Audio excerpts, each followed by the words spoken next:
오늘 하루를 지내시면서 하나님을 얼마나 의식하면서 지내셨습니까? 아니면은 사람들의 눈치를 보고 오늘 생활하셨습니까? 아마도 크리스천들은 하나님을 의식하면서 오늘 하루도 보냈으리라 믿습니다. 우리가 사도신경을 보면은 본디오 빌라도에게 고난을 받으사 십자가에 못 박혀 죽으시고 라는 대목이 있습니다.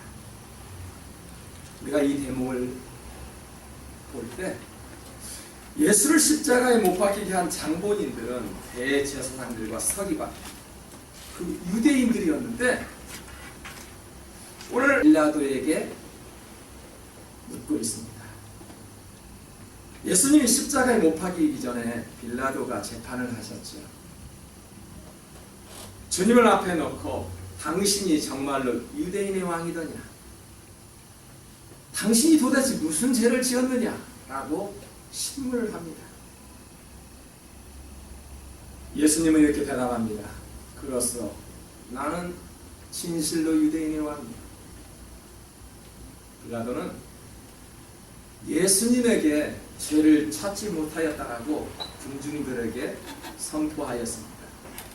신문을 내가 예수에게 죄를 하나도 발견하지 못했다. 어떻게 할까? 라고 군중들에게 선포했습니다. 어느 날 명절이 돌아오자 죄수 한 명을 풀어지가 있었습니다. 많은 군중들 앞에서 이 죄인 예수를 풀어줄까? 아니면 바라바를 풀어줄까? 군중들에게 물었습니다. 많은 군중들은 바라바를 놓아주고 예수를 십자가에 못 박아라 라고 외쳐냅니다. 빌라도는 그 많은 군중들의 사람의 소리를 듣고 예수 그리스도를 십자가에 끌고 갑니다. 왜 그랬을까요? 아무 죄 없는 예수 그리스도를 빌라도는 죄가 없다고 말하였는데 십자가에 끌고 갔습니까? 왜 그렇습니까?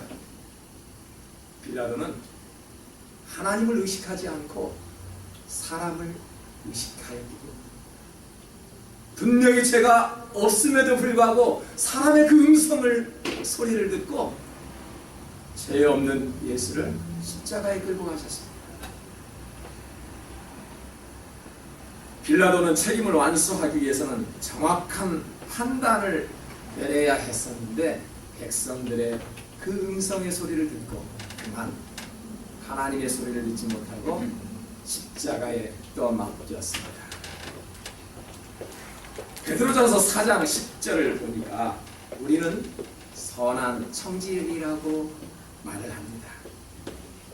우리는 하나님께 맡겨주신 것을 맡기는 자리다 그렇게 이야기합니다. 뭔가를 우리에게 맡겨주셨대요. 그것을 맡은 자가 바로 청직이라는 것입니다. 우리가 물질을 하나님께서 맡겨주셨죠. 건강을 주셨습니다. 그리고 시간을 주셨네요. 이 많은 것들을 하나님을 위해서 사용할 줄 알아야 한다는 것입니다. 마태복음 6장 1절에서도 사람을 의식하지 말라라고 이야기하죠. 우리 같이 한번 읽어볼까요? 사람에게 보이려 그들 앞에서 너희 의를 잃지 않도록 하십니다. 그렇지 아니하면 하늘에 계신 너희 아버지께 상을 얻지 못하느니라. 아멘. 우리가 열심히 봉사하면서 상급을 못 받지 않은 그런 사람들이 있죠. 열심히 신앙생활 하는데 상을 못 받는 사람들이 있습니다. 여러분들 주변에 그런 분들 안 계십니까? 무언가 교회에 나가서도 열심히 봉사를 하고요. 무언가 열심히 주의 일을 하는데도 하나님의 상급이 없어요. 왜 그럴까요? 기도를 그렇게 열심히 하는데도 상급이 없대요. 그 이유는 하나님을 의식하지 아니하고 사람의 눈치를 보고요. 사람 앞에 행했기 때문에 그렇다라고 말씀합니다. 체면 때문에 주의 일을 하는 것이 아니죠. 체면 때문에 교회에 다닙니까? 아니죠. 오늘 누구를 만나러 왔습니까? 우리 청년들에게 좀 물을게요. 누구 만나러 왔지 오늘? 하나님을 만나러 왔죠? 목사님을 만나러 온 게 아닙니다. 오늘 성령님, 권사님, 집사님을 만나러 오는 거죠. 1차적인 문제는 하나님을 만나기 위해서 왔습니다. 그 후로는 이웃을 사랑하라고 했지요. 목사님을 만나야 되고요. 장로님, 권사님을, 성도들을 만나야 합니다. 그게 바로 십계명에서 말하는 하나님의 사랑이요, 이웃 사랑인 것입니다. 체면 때문에 주의 일을 하는 것이 아니랍니다. 다른 사람이 하니까 나도 어쩔 수 없이 해야 하는 그런 봉사, 그런 봉사는 하나님이 받지 않으신다는 것입니다. 자발적으로 하나님을 의식하면서 사람을 의식하는 것이 아니라 하나님을 의식하면서 주의 일에 힘써라고 말씀하십니다. 기독교는 어려운 이웃을 위해 구제 사역도 많이 합니다.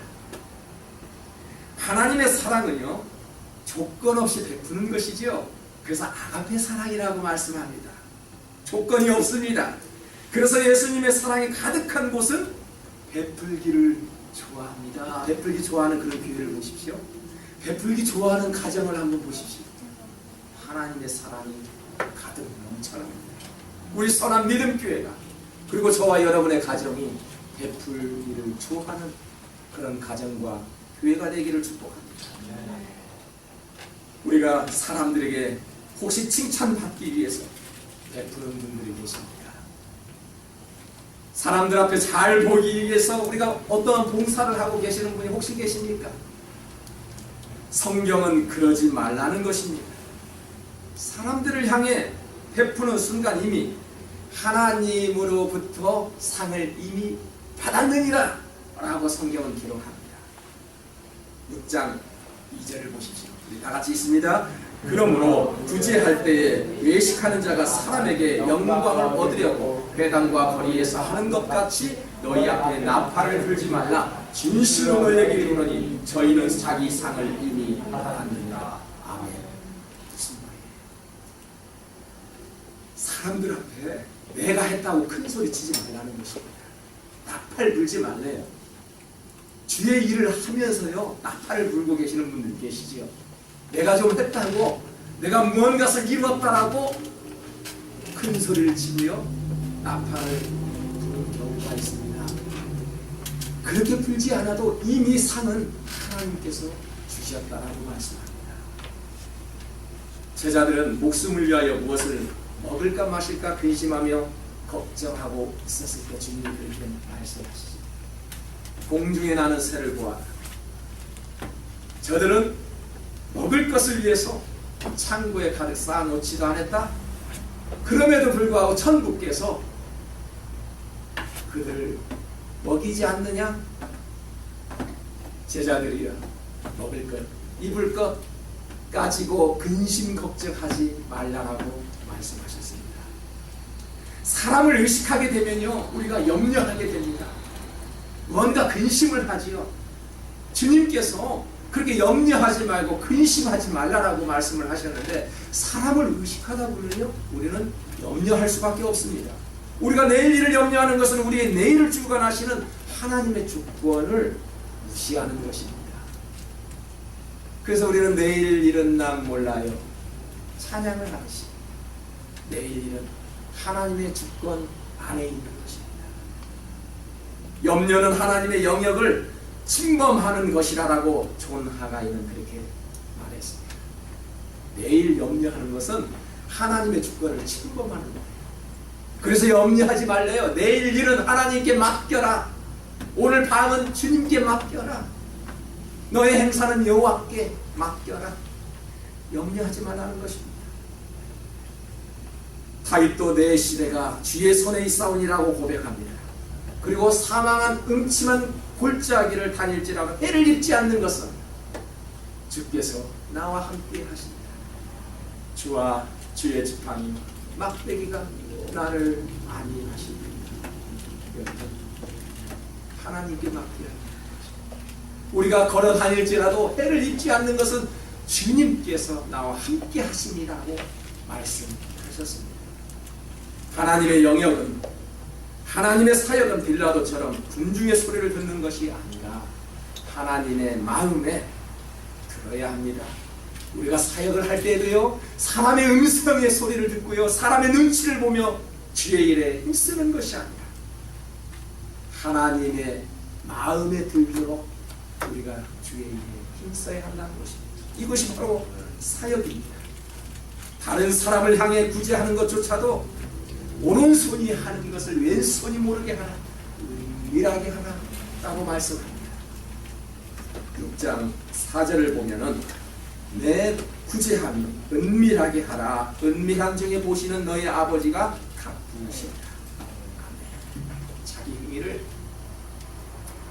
드러내면서 하나님 앞에 사역을 하죠. 그것은 사람들 앞에 나팔을 들고 있다는 거죠. 자기 의를 드러내면서 주의 일을 감당하지 말라는 것입니다. 은밀히 보시는 하나님, 오른손이 하는 일을 왼손이 모르도록 은밀히 할 때 주님께서 다 이미 아시고 상급으로 대갚아 주신다는 것입니다. 우리가 사람들이 몰라도 사람 앞에 내가 했다라고 말을 안 해도 하나님께서는 이미 우리의 그 행위를 아시고 은밀히 보시는 그 하나님께서 우리에게 이미 상급으로 대갚아 주신다는 것입니다. 저와 여러분이 행하는 아주 작은 일까지라도 은밀하게 보시고 하나님께서 상급과 영광과 은혜를 내려주실 것이 분명합니다. 오늘 저와 여러분에게 사람을 의식하지 말고 하나님을 의식하라고 말씀하시면서 이와 같이 다짐하시기를 축복합니다.